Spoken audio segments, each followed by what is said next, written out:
Bagaimana caranya jadi pegiat literasi terpilih? Macam narsum itu. Udah ada yang nanya kan? Sibolga, orang Sibolga nanya. Oh. Ya bagus-bagus kau beribadah. Ya bagus-bagus kau beribadah literasi itu. Oh, Pikirnya iya. mungkin ada. Harus ikhlas ya. Atau pikirnya mungkin, wah ini kaya ini. Oh, iya. Jadi yang cobaan yang paling besar itu dari keluarga sendiri. Ya, ya. Kayaknya lebih banyak ruginya. Terus. Kalau dunia literasi nih Bang Hasan. Ya, selamat datang di acara Bagi-Bagi Kisah Inspiratif Sekitar Kita. Selamat datang para hadirin, anak kami yang batuk, di acara Bagi-Bagi Kisah Inspiratif di Sekitar Kita. Hari ini kita kedatangan tamu istimewa, bergelar Tengku, ya. Para hadirin dan kawan-kawan yang inspiratif, suatu kali seorang ibu menawar dari sebuah pasar, ingin pulang dengan belanjaan yang banyak, dengan gelang emasnya yang lumayan di tangan, kemudian menawar becak mati-matian. Tukang becak membuka harga 25.000, dia berkeras tetap 15.000 karena tukang becak baru buka dasar, belum ada sewa sejak subuh, maka diiyakanlah, disetujuilah, disepakatilah harga ongkos becak sesuai tawaran si ibu yang bergelimang emas itu, 15.000. Di tengah perjalanan di dekat kota amal masjid, si ibu menyuruh berhenti, kemudian mengeluarkan uang 100.000 dari dompetnya dan memasukkan ke kotak infak yang berada di pinggir jalan dan di pinggir masjid itu. Kira-kira apalah perasaan si tukang becak yang sejak tadi menawar atau memberi harga 25.000 dan si ibu berkeras tetap 15.000, padahal di tengah perjalanan si ibu bisa bersedekah 100.000. Walaupun itu ke masjid, walaupun itu ke tempat yang bagus, andai saja itu pun itu titipan orang, bisa jadi kemungkinan bahwa si ibu kan punya peluang yang lain untuk bersedekah, tidak di depan si tukang becak yang dia tawar mati-matian, ongkosnya menjadi 15.000. Itu hanya renungan untuk kita semua. Allahu a'lam bishawab. Bisa betul, bisa tidak betul, bisa batik, bisa batu. Nah, jadi macam-macam ya.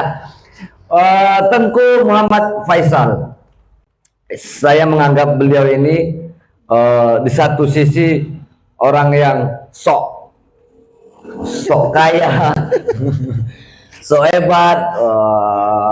Saya mengenal beliau itu sombong lah, tapi saya pikir sombong yang diridhoi Allah. Mudah-mudahan amin ya rabbal alamin. Bang Faisal ini saya kenal bergiat di literasi, tapi yang paling saya ingat adalah beliau itu mau-maunya berkeliling ngantari buku, perpustakaan keliling, pakai sepeda motor, pakai apa saja yang beliau bisa. Padahal beliau, seperti yang saya katakan tadi, mungkin lebih kaya saya lagi. Beliau itu walaupun Tengku ya orang biasa saja, tapi kok punya energi besar, kok bisa mendapatkan hidayah. Nanti beliau saya akan gali untuk bercerita dari mana awalnya beliau, khususnya dulu untuk literasi. Nanti hal-hal yang lainnya Bang Faisal. Pertanyaan saya, dari mana awalnya Bang Faisal kemudian terlibat dengan bahan bacaan? Konon lagi sekarang di dunia digital ini anak-anak sudah jauh dari buku, tapi Bang Faisal masih terus. Kemarin katanya baru pulang dari pesisir pantai barat. Persoalan buku juga. Bang Faisal, cerita dong kepada kami, apa awal yang membuat Bang Faisal bisa jadi mungkin ya terjun atau bersinggungan atau kemudian pada akhirnya asik mempunyai kesenangan atau apapun lah terhadap buku dan sirkulasinya kepada orang-orang termasuk ke daerah-daerah terpencil. Silakan Bang Faisal. Oke. Terus, Ya silakan. Assalamualaikum warahmatullahi wabarakatuh. Waalaikumsalam warahmatullahi wabarakatuh. Oke. Baiklah, terima kasih Bang Hasan. Ya. Jadi berawal dari rasa ingin memajukan desa tempat kelahiran. Oke. Jadi memang kalau cinta buku itu dari kecil, karena karena kan dulu waktu SD udah ke Medan. Oke. Udah ke Medan, tinggal sama Andung. Andung itu kakek ya? Nenek. Oh nenek. Melayu ya, Andung Ya, ya. Melayu. Ya, Jadi tinggal sama Andung. Suaminya atau itu langganan koran. Oke. Karena tidak ada aktivitas, hanya sekolah, pulang ke rumah. Jadi memperhatikan atau itu membaca, lama-lama asik gitu kan. Ya. Membaca koran itu apalagi Boleh ya. Waspada, iya. waspada ya. Itu kan itu langganan waspada. Ya. Kan ada kolom anak-anak tiap hari Minggu tuh. Ya. Jadi ya karena aktivitas kita nggak boleh keluar, namanya anak-anak terus dari kampung gitu kan, takut. Ya. Andung takut, jadi ya. Oh, orang kampung yang merantau ke Medan. Kampung ini mana, Bang? Canggang. Canggang. Canggang. Nama kampungnya aja Canggang.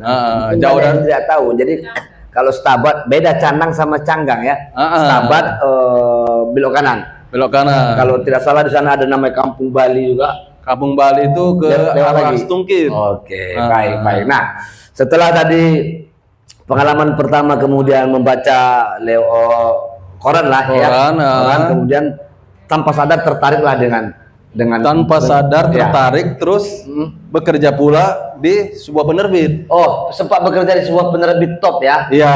Ya, jadi beliau ini baru saya ingat pernah bekerja di sebuah penerbit buku. Jadi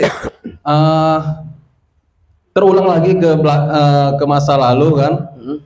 Dulu aja kita mau membaca buku susah nih. Ya.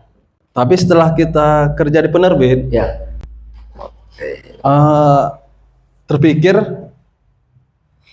gimana ya caranya supaya kita bisa membuka taman bacaan di Desa Canggang.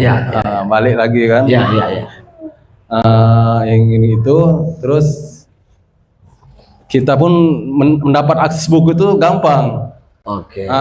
Setidaknya nanti kita bisa coba untuk membuka donasi ke kawan, karena udah kenal sama kawan-kawan penerbit. Ya, karena sudah punya link persoalan bukunya, karena persoalan gerakan buku sudah punya link, jadi donasi termasuk mungkin donasi buku bisa lebih mudah dapat. Iya, terus ya udah itu belakangan lah, nanti kita pikirkan. Sementara ini buku yang di rumah aja, buku anak-anak itu yang udah dibacanya, coba kita bawa ke Canggang. Oke. Itulah awalnya memakai. Baik. Saya pernah ke kawan-kawan, sahabat-sahabat, saya pernah mengunjungi perpustakaan Taman Baca yang di Secanggang itu. Rumah Baca Mendai. Rumah Baca Mendai yang di Secanggang itu di pinggir jalan ya, di seberang Rumah Datuk ya. Dan beberapa anak-anak yang membaca. Nah, Bang Faisal, itu kan niat mulia Bang Faisal. Nah, saya ingin memprovokasi dulu kan, tapi kan nggak semua anak-anak atau orang tua dari anak-anak tertarik lah, mendingan jadi ibaratnya kalau di pesisir mendingan jadi tukang cuci perahu 20.000. Nah, abang suruh mereka baca kan nggak dapat. Nah, tantangan-tantangan seperti itu pernah nggak mengalaminya Bang Faisal? Kemudian apa yang Abang Faisal rasakan? Maksudnya merajukkah, marahkah, nggak mau peduli kah, atau apakah suka dukanya ketika membuka taman baca di Secangkang itu? Iya. Jadi waktu pertama kali itu buku yang kita bawa itu sekitar ada 30 buku lah. Ya, ya, ya. Pakai kotak apa mie instan gitu kan. Ke kampung. Ke kampung. Tujuan pertama kita ini, kita mau keliling dulu. Oh, keliling, belum ada tempat. Sebelum berdiri rumah baca Menda itu. Belum ada tempat ya. Belum ada tempat. Jadi kita keliling karena di sana memang kampung kelahiran, jadi kita coba untuk menghubungi saudara. Ya. Hari ini aku mau ke dusun ini, Baik, bisa baik. tidak mengumpuli anak-anak gitu. Mengambil titik apa nama spot pertama di tempat saudara. Tempat kemudian saudara, menghubungi anak-anak. iya, tempat Baik. Pak Aceh. Jadi awal itu pun juga waktu kita mau buat kegiatan, Ya. emak-emak itu dikiranya kita jualan buku. Oh iya, udah takut duluan ya. Ini mengorek uncang-uncang ini. Ya terus. Saya sudah bayangkan ini yang dihadapi pasti yang seperti ini. Terus. Karena dikiranya kita jual buku, Ya. kita justru kita tidak sama anak-anak itu kita ngajak mereka, tidak hanya mengajak mereka membaca. Daya tariknya satu lagi, kita harus menyediakan jajanan Jajanan untuk dibagikan. supaya mereka awalnya kita memancingnya, memancingnya. Rugi banyak lah bang ya. Iya, terus. Kalau dunia literasi nih Bang Hasan, Ya, ya. kayaknya lebih banyak ruginya. Kita ganti. Iya. Lebih banyak berinvestasinya. Investasinya, iya. Kita ganti ya. Baik. Baik. Tapi kalau perlawanan atau pernah nggak sedih, pernah nggak merasa kecewa tiba-tiba tidak direspons oleh keluarga atau anak-anak atau merasa hari ini sangat sedikit, pernah nggak merasa bersedih? Atau kalau pernah, gimana Bang Faisal menghadapinya? Toh sejauh ini hampir belasan tahun Bang Faisal ya Iya. ngurusi ini ya, sampai sekarang Bang Faisal masih kalau merajuk pun sebentar, habis itu jalan. Iya, betul. Itu gimana mengelola hati? Jadi yang cobaan yang paling besar itu dari keluarga Sendiri. Jadi bilang orang gila apa enggak atau gimana? Iya, mungkin ditujunya ke sana lah. Ya. Karena buat apa sih ngeluarin uang tapi tidak ada hasilnya? Ya. Sampai kakak kandung sendiri, kalau lebih bagus fokus kerja aja katanya. Buat apa kayak gini? Orang nanti datang buat kegiatan, buat lomba, tapi duitmu sendiri katanya. Ya. Jadi sedih kita Bang Hasan. Kalau cobaan dari masyarakat biasa, ini dari keluarga sendiri. Jadi Gitu. kawan-kawan kalau untuk latihan cobaan dari masyarakat ya hubungilah Mas Faisal. Kuat kita, mental kita. Ini mental yang dari saudara sendiri nih. Iya. Udahlah nggak mau bantu, ya kan? Udahlah awak, mohon maaf kalah materi, ya kan? Kan kalah materi tadi buat lomba, kena nasihati lagi, suruh fokus kerja. Nah, jadi tapi yang kemudian membuat abang tetap kuat apa landasannya? Boleh nggak berbagi? Mungkin kadang bisa kita nggak bisa menjawab, tapi bisa nggak abang kasih kisi-kisi? Kok masih terus bang? Kok masih jalan gitu? Boleh nggak? Kalau yang menguatkan itu sebenarnya izin dari istri. Oh ya. Iya. Yalah kalau nggak izin ke istri bang, sayang kita memang nggak dikasih pintu. Saya mencoba menggali dari sisi abang. Apakah kenangan, apakah karena merasa mohon maaf ya di kampung abang memang anak-anak harus terus bergiat dan kemudian tertular bahwa anak-anak dimanapun di Indonesia atau Sumatera Utara memang harus disebarkan. Apa kira-kira landasan selain istri yang membuat Bang Faisal tidak berhenti bergerak? Jadi gini, waktu kita pertama buka itu mereka apa bahasanya antusias. Ya. Kita nggak pernah berpikir mereka itu antusias untuk menyambut membaca buku. Ya. Karena kan tahu sendiri pesisir kan. Ya. Mereka lebih fokus lebih enak cari duit kan, ke laut, ke laut. Yang saya katakan tadi ya, cuci perahu saja iya. sudah selesai ya. Ke laut aja malam ini besok udah bergaji. Jadi justru tim apa malah terbalik gitu pemikiran kita. Ketika pertama kali itu datang itu malah ada sekitar 50 orang anak. Kita terkejut gitu kan. Sementara jajanan yang kita sediakan itu gak cukup. Maksudnya surprise dia ya. Surprise ya. Yang kita siapkan jajanan 20 yang datang 50. Tapi mereka sebenarnya nggak peduli bang dengan jajanan itu. Mereka lebih asik dengan yang hal yang baru mereka dapat. Nanti itu membuktikan bahwa memang buku jauh dari mereka. Jadi ketika kita bawa buku itu mereka menjadi senang. Ya. Senang. Mereka menemukan, ternyata membaca itu asik gitu. Oke, baik.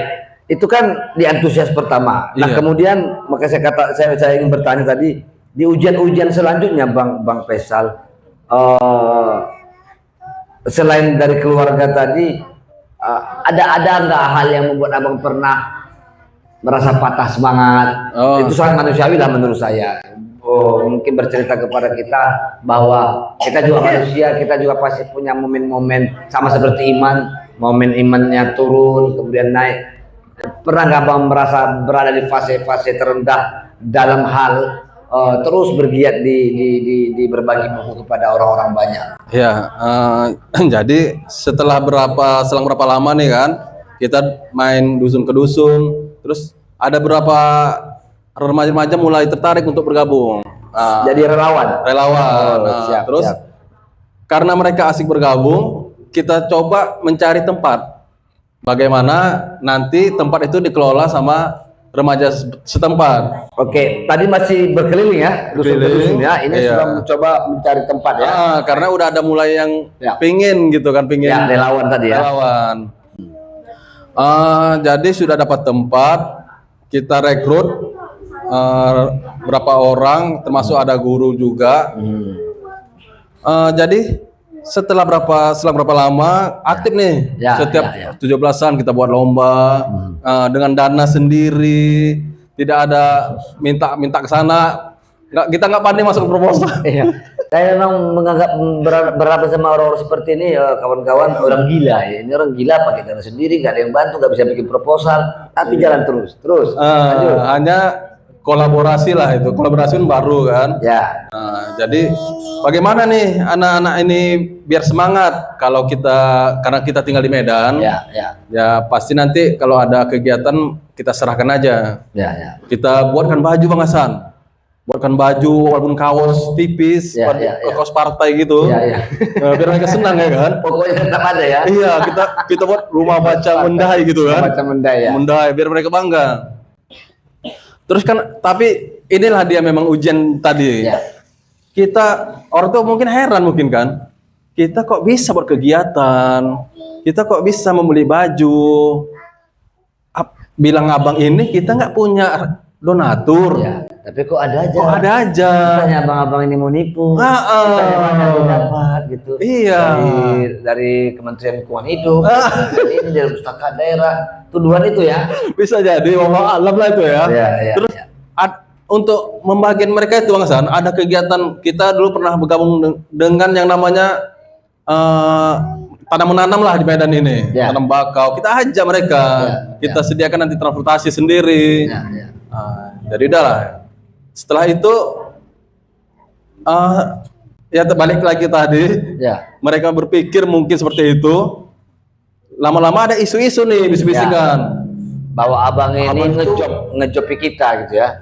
Ngejopi kita, terus dia pasti dapat duit gitu.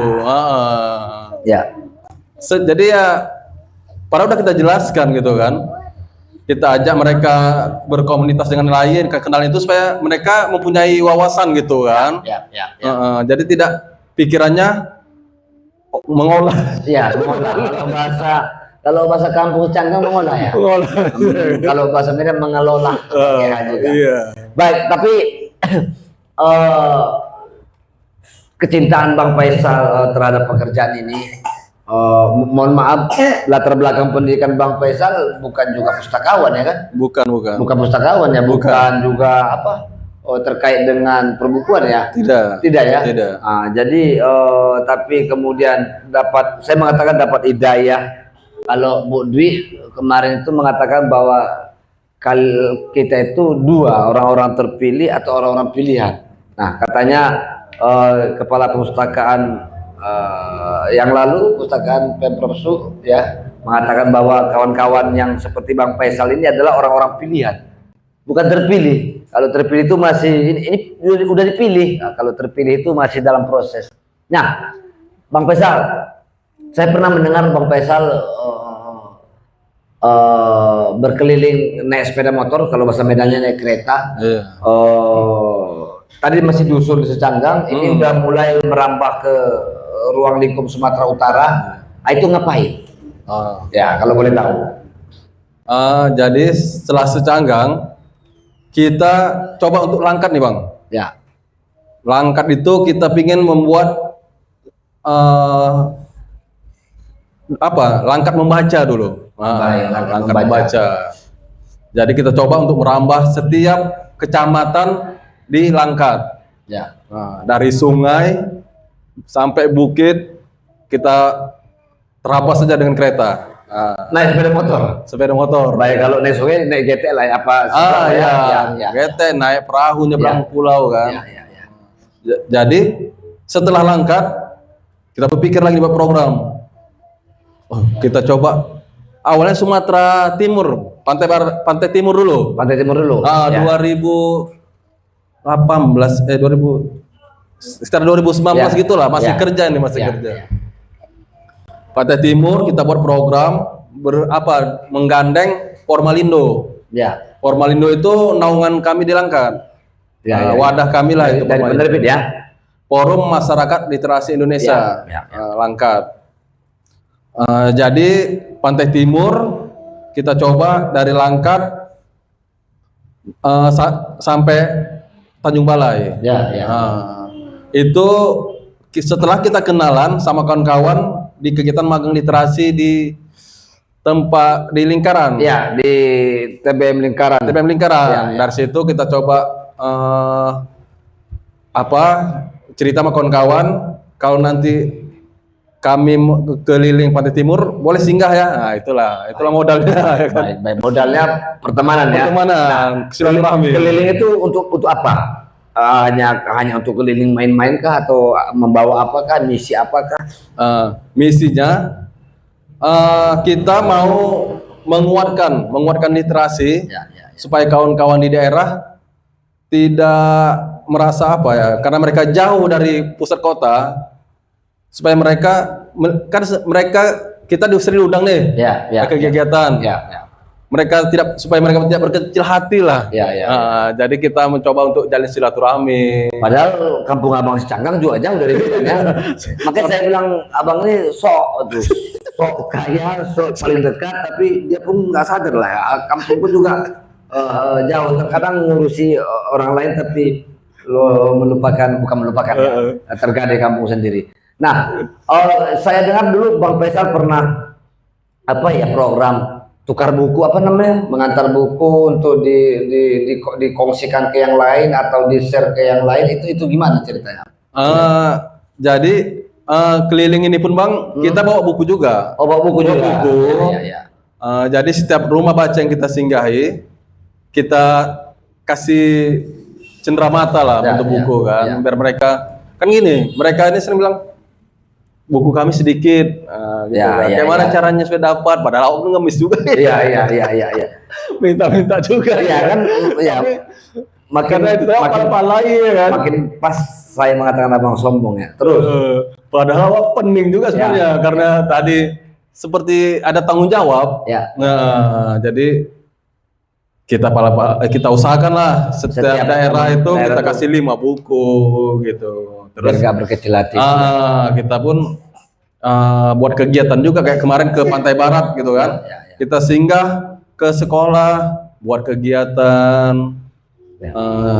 Alhamdulillah dipermudah kan Bang. Jadi kita pun sama kawan-kawan itu disambut, dikasih penginapan secara gratis gitu kan. Ya di rumah lah ya. Nggak di rumah bang, Di rumah, oh. di hotel. Oh, di hotel, Di homestay. Di homestay lah ya. Baik, Bang Faisal, dari pergaulan, kira-kira selain dari pertemanan tadi, kalau abang merenung sendiri, dari perjalanan abang berkeliling, kemudian dia mulai kampung tadi, kemudian Kabupaten Langkat, kemudian mencoba merambah Sumatera Utara. Ketika abang merenung sendiri, ada nggak terpikir, apa ya,